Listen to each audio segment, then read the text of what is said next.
Alright everyone, welcome back. It's been a few days, hasn't it?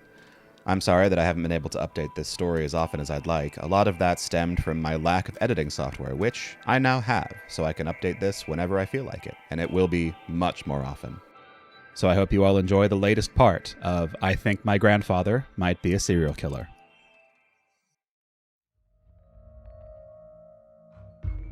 We headed to the kitchen, my grandfather gesturing for me to keep low. Flinging open the exterior door, he glanced outside and then beckoned for me to follow. We weren't very far from his SUV, but we still had to round the corner of the house, and I could hear the pickup sliding to a halt in the front yard. We moved to the corner of the house and stopped, my grandfather turning to whisper to me, "Here's the fob. When I say go, you do 3 things. First, you unlock the door with the fob. Second, you count to 2. Third, you run to the passenger side and get in and down. Got it?" I nodded, my hands trembling as I took the fob from him. Good. Go. I unlocked the car, wincing internally at the loud honk it gave as the locks disengaged, but then I realized no one was going to pay much attention to it with my grandfather shooting at them. It occurred to me that I wasn't counting, so I bolted after what felt like 2 seconds and made it around to the passenger side. I felt a moment of sharp panic as my hand fumbled at the door latch before getting the door open. Once inside, I tried to bawl into the floorboard as much as possible. I had just enough time to take in the smells of the SUV, a mixture of my grandfather, some kind of oil and metallic scent, before he was opening the driver's door and getting in. Without saying anything, he punched the ignition button and threw the SUV into gear. I heard 2 more gunshots and something make a loud pinging sound on the inside of the car, but we kept going. And as I eased up into the seat, I saw that we were clear of the yard and headed down the road. Looking back, I saw 3 of the 4 men clustered around a 4th that was on the ground but still moving. My grandfather looked over at me. "You hurt?" I shook my head. "I'm fine. What about you? What happened?" "No, I'm fine. I got a couple of pellets of buckshot in my leg, but it was from a ricochet. Nothing major." He gave me a tight smile.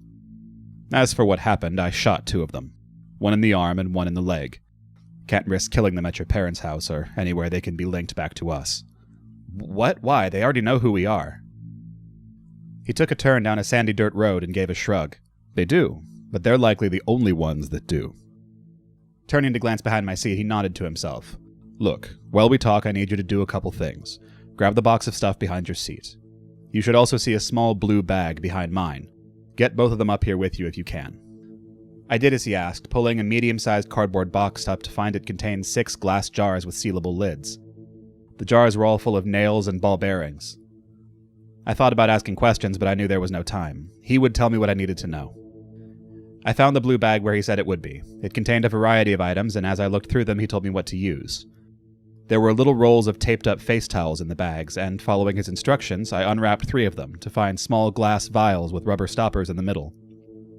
The vials contained some kind of fluid, but he told me to be careful not to open the vials. Instead, I was to slide them gently into the middle of the nails and bearings in 3 of the jars. After I did so, he told me to take a specific plastic bottle from the blue bag and squirt it on the metal in the jar until the 3 prep jars were 2/3 full of the liquid. Then I had to screw the sealed lids back on. When I was done, he gave me a grin. "Congratulations, you just made nail bombs.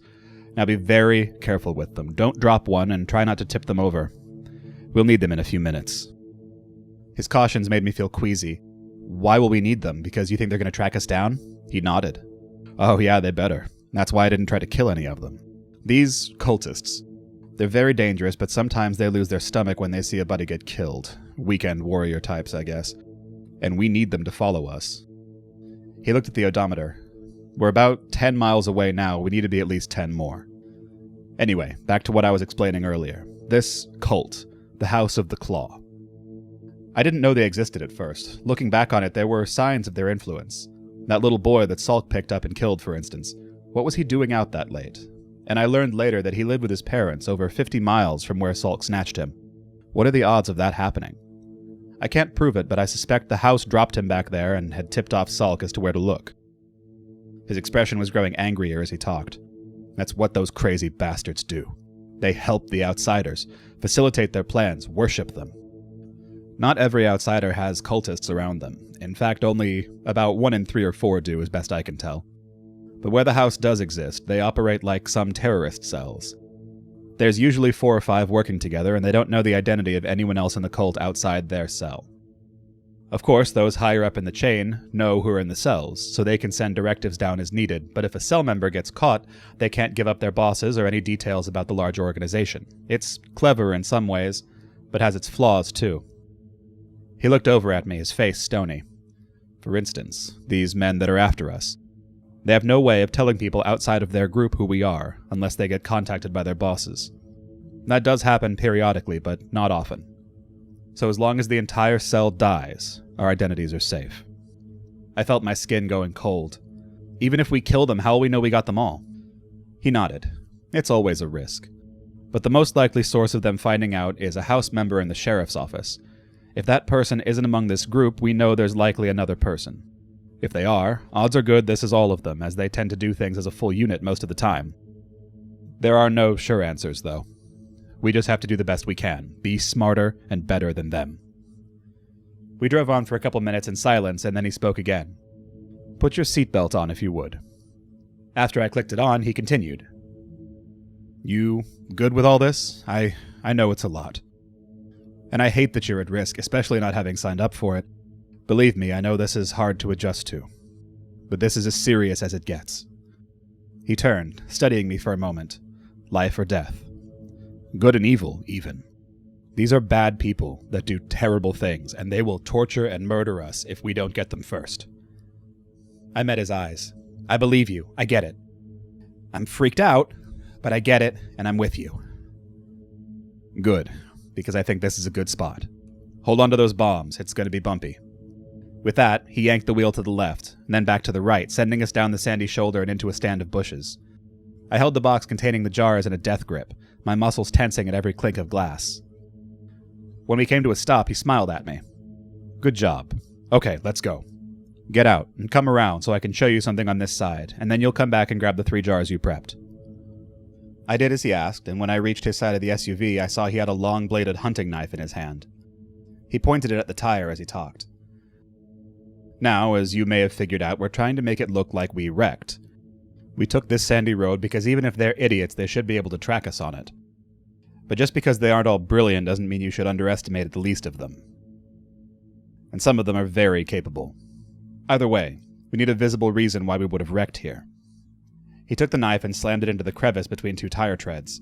When he pulled it free, I could immediately hear the angry hiss of air escaping. My grandfather tapped the outer wall of the tire. It's easier to flatten a tire on the side. The rubber's weaker, but it's also very obvious that it was a cut. So when you need it to look like a blowout instead of a cut tire, you have to hide the cut in the treads. If they saw a cut tire, they might suspect an ambush. Now, hopefully, they'll just think we had bad luck. He patted my shoulder and laughed. Lots of teachable moments today, I guess. Now go get those bombs. He guessed we had about 3 minutes left before they should be on us. In that time, he grabbed a scoped rifle out of the back of the SUV and got me into a position across the road with my 3 nail bombs and some final advice. The way these things work is that they have to hit something hard enough that the vial inside breaks. When its contents mix with what's in the outer part of the jar, you get an explosion filled with metal and glass shrapnel. So what that means is this. First, you throw it against something hard or high enough that it will break on landing. The jars at this point should weigh about 7 or 8 pounds, so if they land on asphalt from more than 10 feet up, they should break. Throwing it hard at the road or the truck will work too, but try not to directly hit a person, or you run the risk of it bouncing off and not breaking. And above all else, do not throw it where it goes off close to you, or you'll be caught in the shrapnel too. He had me positioned in an elevated spot behind some bushes about 20 feet from the road. You're far enough away here and in a good position, and hopefully they'll be focused on the wrecked SUV for a bit. But wait until they start to get out, or the pickup will protect them a good bit. Take your time and aim, and when your third one is thrown, you'll slowly work your way further into the woods. Do not wait for me, and keep going straight back from the road. I'll find you when I'm done with them. He seemed to be debating something internally, and after a moment he pulled out the semi-automatic and handed it to me. Have you fired one of these before? I nodded. A couple times in college. I know how to shoot, and this is the safety, right? He looked grave. Yes. Keep it off, but keep your finger away from the trigger unless you mean to fire. There's one in the chamber, and it'll keep feeding them in unless it jams, which it shouldn't. You have 13 shots. Don't lock your arms, don't pull the trigger, squeeze it. Hold it tightly when you fire, and remember it will recoil. For both the gun and the grenades, accuracy is always better than speed. Slow is fast, and fast is slow. And do not fire this at all, unless you have no alternative. My goal is that they never see you at all, okay? I could see by his expression that he was scared, and I realized it was fear for me. I felt a wave of love for him and guilt at how I'd treated him. "I'll be okay. I'll play it safe and do what you told me." He gave me a half smile and reached forward to pat the side of my head affectionately. "Gotta go. See you in a few minutes." With the ease and agility of someone half his age, my grandfather moved down the embankment and back across the road before disappearing into the woods on the other side. Less than a minute later, I saw a cloud of dust as the cultist's truck made its way towards us. As they approached, I felt anxiety gripping my stomach and I fought it down. I was worried I'd made a mistake, but I still had to try. I would do what he told me and trust that it would work out. As they approached the wreck, they slowed to a crawl and stopped. From my vantage, I could see one of the men was stretched out in the back, and I guessed that was the one he'd shot in the leg. His companion and the passenger in the cab got out to investigate the SUV. I hesitated, wanting the driver out as well, but he wasn't budging. Time to do it. The first jar hit the top of the truck, and while the explosion wasn't as loud as I expected, the carnage was impressive. One of the cultists was still high enough up the shoulder that a wave of shrapnel slammed into the back of his head, shooting up a bloody mist and sending him sprawling forward. The driver was looking around terrified but seemed unharmed, and I couldn't see the third person any longer as he had dove down after the first bomb went off. Not sure of my best target, I ultimately aimed for the bed of the truck. My aim was off, but lucky. It hit the driver's side window and shattered the glass, detonating as it did so. I heard the driver scream, but he wasn't dead from it. Instead, he was frantically putting the truck in drive and trying to get away. I felt a thrill of panic, but then I heard my grandfather's rifle. One crack, and I saw the cultist who dove for cover near the SUV lose half his skull as the truck pulled away. A second crack, and the one I'd knocked down with the first bomb flinched as the bullet went into his torso. 50 yards down the road, I saw my grandfather step out onto the road and line up another shot. The truck had surged past me now, and any idea of using the third bomb seemed fruitless. I was worried he was going to get away, but then a third crack came. I saw the back windshield break, and suddenly the truck veered from the road as though swept aside by some invisible giant's hand. It crashed into a small culvert on the left side of the road, and what I could see of the driver's head through the broken side window was a ruined mess. I was about to stand up and say something to my grandfather when I heard another gunshot. The man in the back of the bed had either been flung out or crawled out as soon as the truck came to a halt. He was down on his belly in the culvert, some kind of revolver in his hand. The gunshot had come from him, aimed at my grandfather. I glanced back at him and saw he seemed okay and was taking cover down the opposite shoulder. Still, I felt anger welling up inside of me. These fucking people, trying to kill us, helping whatever these things were that were hurting people, what the actual fuck? How could that be allowed to go on? And now this piece of shit was shooting at Grandpa. No. Fuck no. I stood up, throwing the remaining bomb at him. My aim was too good that time, and it pelted him in the shoulder, bouncing off without detonating. I kept moving towards him, shifting the pistol to my dominant hand and taking aim. The first shot went wide, so did the next two, and by then he'd gotten over being struck and figured out where the new shots were coming from. I saw him turning and aiming towards me and forced myself to slow down. I lined up a shot in his chest and squeezed the trigger. He fired a second before me, but it went wide. Mine didn't, and I saw him jerk as the shot took him in the shoulder close to where the jar had struck. He dropped the gun with a shriek, but I kept firing, emptying the clip into him. I looked around to see my grandfather approaching. He looked at the bullet-riddled body and then at me. "Looks like you got him. You okay?" I nodded silently, trying to keep my hands from shaking in front of him. My grandfather moved past to check the driver before coming back to me. "They're all dead. I don't know if any of them are tied to the sheriff's office or not, but we may get lucky and be able to find that out. Believe it or not, these guys carry their wallets on them most of the time when they do this stuff. I guess they're worried about getting a ticket." He gave me a serious smile and squeezed my shoulder. "I know what we just did wasn't easy, and you're still in shock now. That's okay, but I need you with me. Can you change out our flat tire for the spare while I check the bodies, get rid of that last bomb, and get our shell casings?" I smiled back weakly and said I could. 20 minutes later, we were back on the road and headed away from the carnage.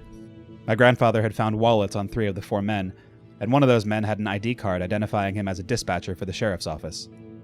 It was a small comfort, and it wasn't a guarantee that the House of the Claw wouldn't still be after us, but it was something. I asked him where we were going, and he hesitated. "It's time I take you to where I do my real work.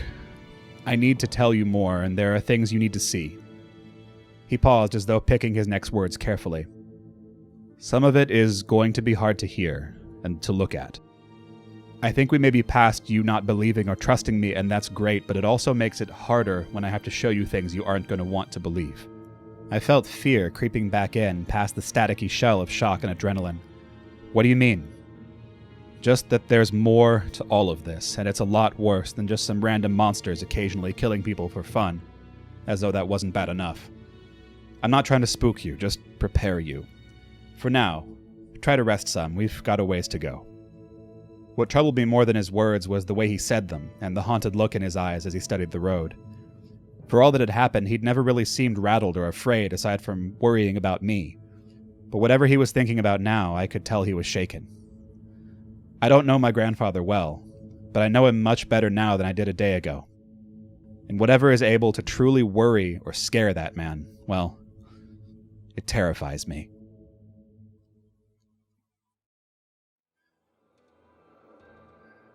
I hope you've all enjoyed Part 9 of I Think My Grandfather Might Be a Serial Killer. I'll be back in a couple days with Part 10. I hope you all enjoy it. And as always, I'll link to the original story, the artwork, and the music I've used in the description down below. I'll see you all soon. Goodbye.